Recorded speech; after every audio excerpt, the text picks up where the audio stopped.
Ram lied to us about the Ram 2500 HD Rebel. It is not going to be able to tow 17,000 pounds when equipped with the Cummins. I'll tell you why, and I'll also blow your mind not once, but twice with the Ram HD Rebel by the end of the video, so stay tuned.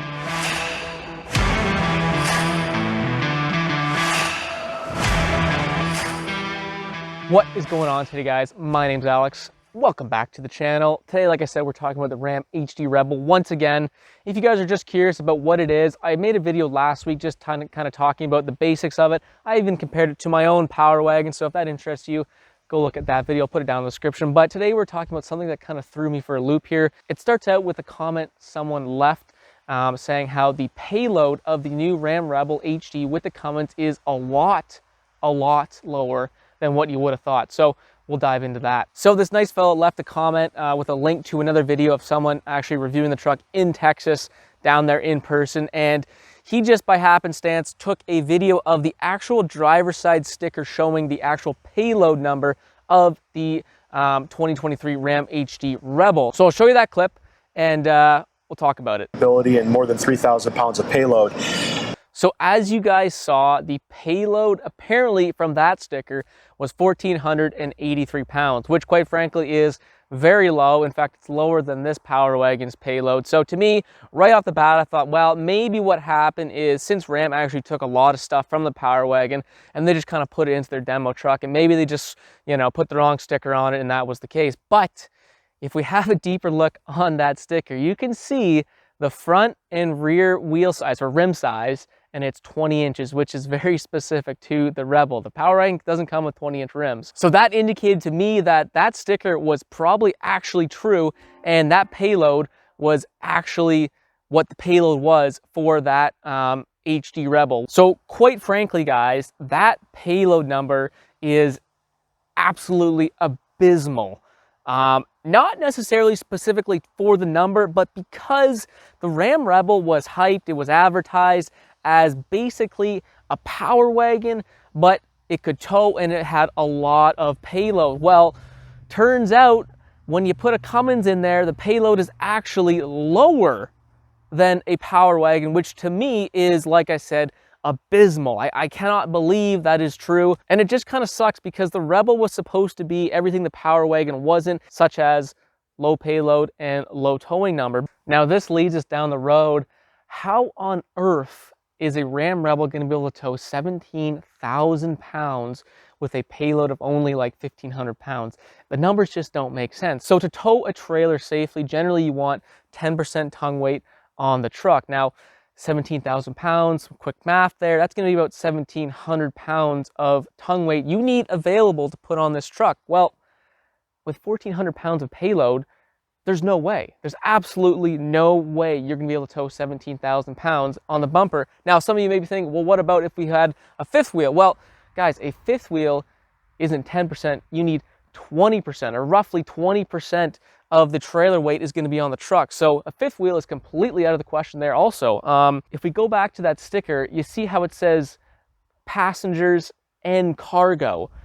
So there's got to be someone driving the truck. Now, let's assume it's a 200-pound man. You got maybe 30 pounds of gear. So that gives you an actual legal payload of about 1,250 pounds.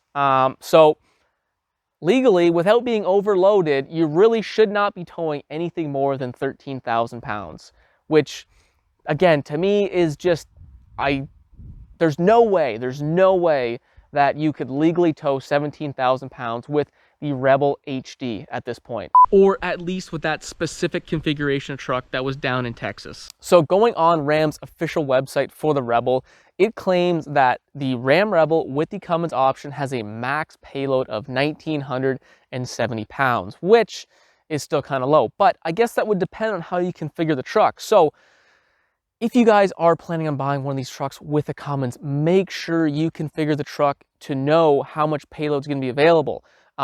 Again, with that specific truck that was down in Texas, it only had 1,500 pounds of payload availability, which means you are not going to be able to tow what you think. Now, I know maybe the Ram boxes, I've heard that those can actually really dramatically lower your payload. So it all comes down to the configuration of truck. Even the max payload with the Cummins of only like 1,900 pounds still seems very low to me. I would have expected it to be much more like 22, 23, 2,400 pounds, which I think is very respectable. So it does seem very weird that someone buying a Rebel with the Cummins is actually going to have less off-road performance and less payload than a Power Wagon. To me, that makes absolutely no sense. I don't know the reasoning behind it, but it looks to me, depending on the configuration of truck that you buy, that could be the case. So there's the first little surprise. Now, the second little surprise, guys, is the towing. So like we know, the Ram Rebel is going to be capable of towing just under 17,000 pounds. I think officially it's like 16,820 pounds. I think that's the number. To get that max towing ability, you need the gasoline engine equipped with the truck. Let me repeat that. In order to get the max towing availability just under 17,000 pounds, you need the gas engine option with this truck. Not the diesel, not the big 6.7 Cummins with 1,000 foot-pounds of torque. You need the 429 foot-pounds of torque gasoline engine equipped with this truck to get that max towing capacity, which to me is mind-blowing. Now, I'm just not making this stuff up, guys. It's all on the official Ram website. I'll drop a link down below. You guys can check it out for yourself. But the max towing availability with a Ram Rebel HD with the Cummins is only like 15,000 pounds. I believe it's like 14,920 pounds, something like that.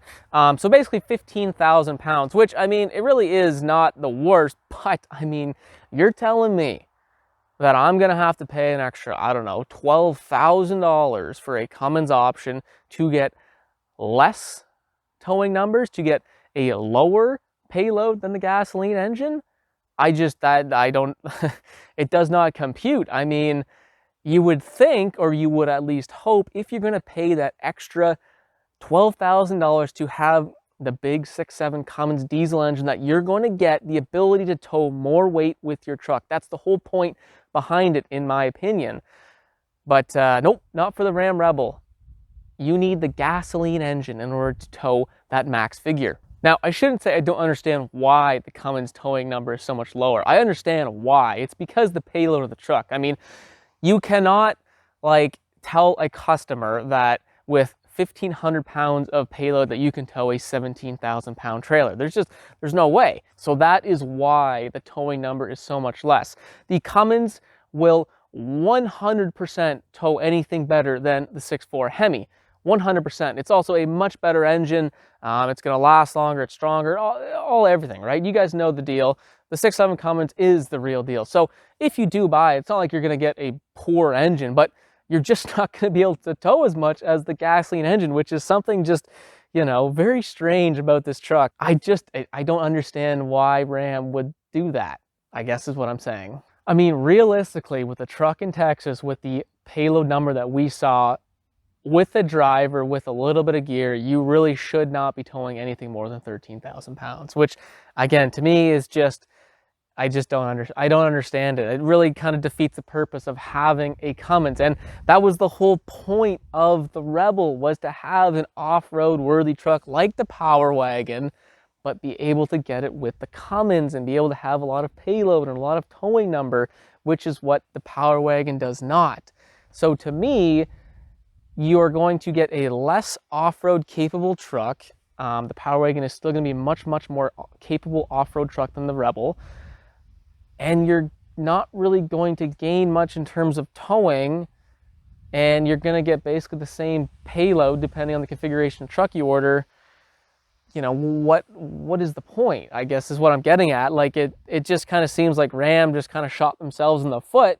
Because yes, you know, it's going to be awesome to have the Cummins. It is going to be a cool truck, but the actual like purpose of the truck, I just don't really see it anymore. I think originally Ram was trying to go up against something like the Ford Tremor, and to fit something in between just a normal Ram 2500 and the Power Wagon, and I guess they kind of did that, but I just don't see it.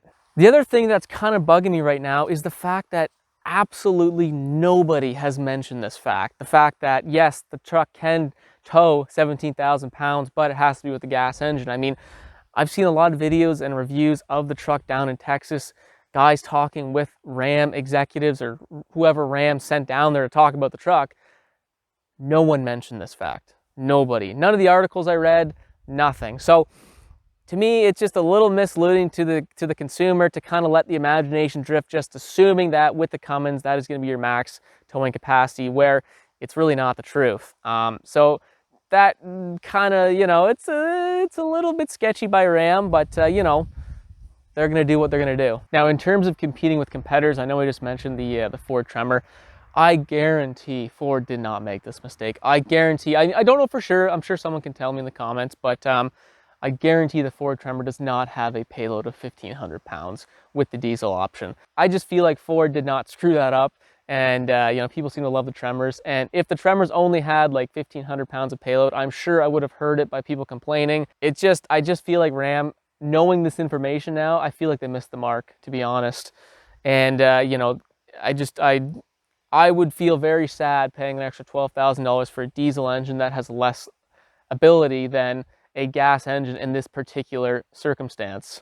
And it is just kind of sad because it's not like Ram can't make good trucks. I mean, look at this truck behind me. This is my Power Wagon, and this is a phenomenal truck. Like, it seems like they took the care to, you know, really even figure out the fine little details. You know, for example, like when this truck's in 4 low, the computer bumps up the RPM an extra 100 RPM just to make that throttle response even more tighter. Like, just little things like that, you know, and it shows. Like, this truck is a wonderful truck. I love it. So it's not like Ram can't make good trucks. It just seems like this was a little bit maybe of an afterthought. I don't know. But, you know, I just don't really see the purpose of this truck anymore, if that makes sense, guys. All right, so there you go. Maybe you had your mind blown twice, maybe not, maybe you already knew that, but I thought it was kind of interesting. I'm very also interested to hear what you guys have to say. What do you think about this? Does this kind of change your mind about the Rebel? Let me know either way, but if you guys did like the video, don't forget to leave that thumbs up, and if you like cool stuff like this, don't forget to subscribe. We'd love to have you on board, but enough of me. I got to finish my coffee this morning and get on with my day. So we'll see you in the next freaking video.